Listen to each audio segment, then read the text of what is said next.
Cold calling is not a sales activity, it is an art useful in every walk of life and which I have learned over the 3 decades of my business development career. I'm sharing some insights from my experience in the series of videos.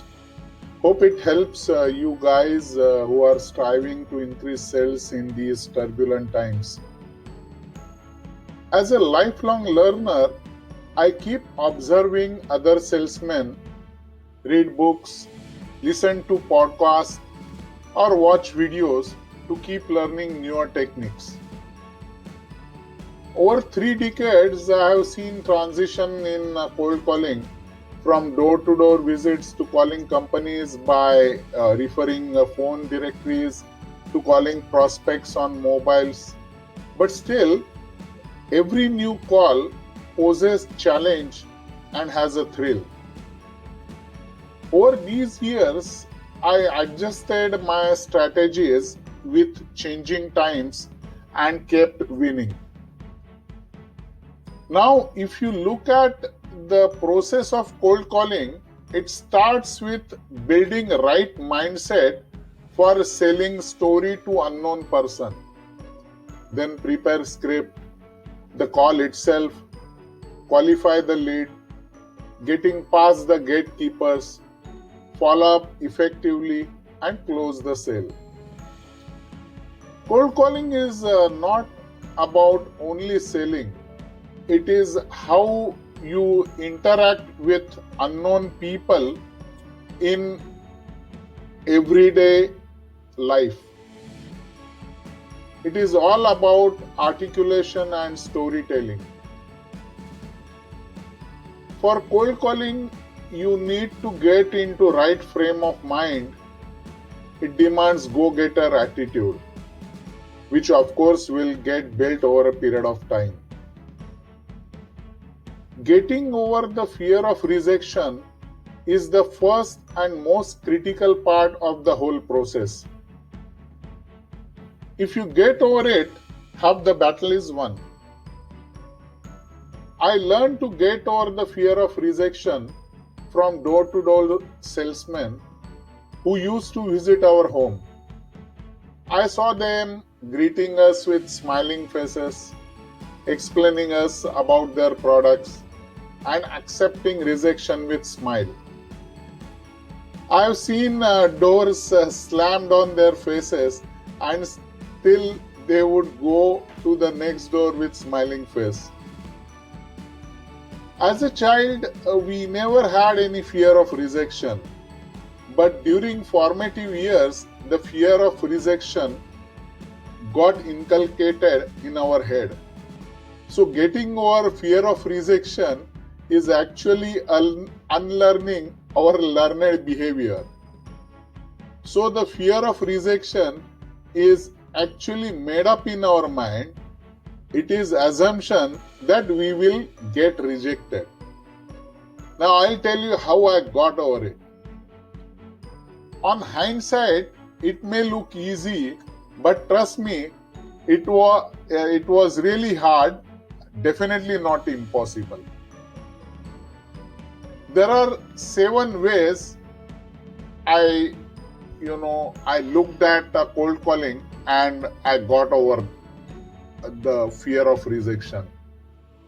First, I always taught myself how absolute necessary the sale was for me.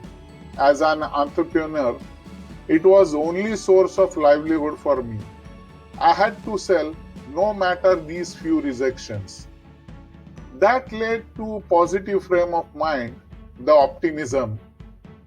Now that optimism is an obsession for sales. Second, the rejection from customer is not for me.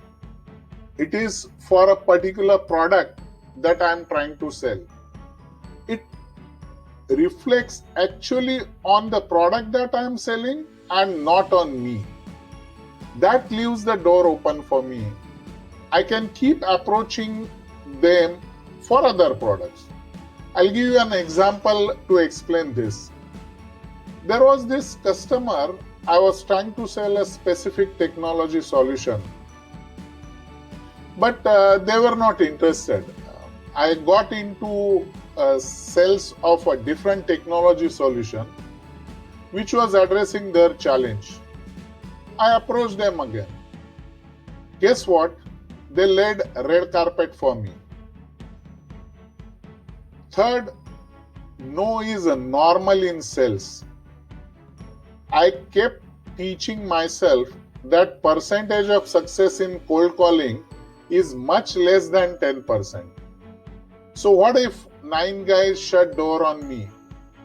The 10th guy will give me business which would be worth the exercise.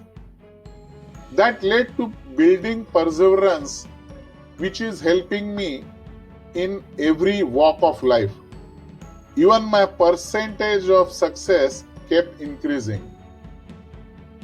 Fourth, I never took it for granted that the receptionists of those offices are there to connect us with the right people in their company. They are there to stop us. They are there to stop unwanted people, as per their perception, from entering their companies. That is why they are called gatekeepers. I always thought they are my enemy number one. They are roadblocks between me and my sales. However, I'll talk about getting past these gatekeepers at length in other video. Fifth thing is to decode the actual rejection. Many a times we call or visit customer on wrong time and the customer says they are not interested now. So we take it as a rejection. We need to have ability to read between the lines of the message. When the customer says they are not interested now, that means probably or mostly they are occupied with more important tasks. In such situation, we can always approach them after a month. So that is not a rejection. Sixth, sales is rewarding profession. So what few rejections are there? Sales guys always earn more. Company pays you for taking prospects to dinner. No other profession gets these perks. Seventh, and my favorite, never take no for a no. Keep trying to convert no into yes. I'll discuss other aspects of cold calling in subsequent videos. I'll be happy to receive queries, questions, and comments. And don't forget to subscribe the channel. Take care. Bye for now. See you soon.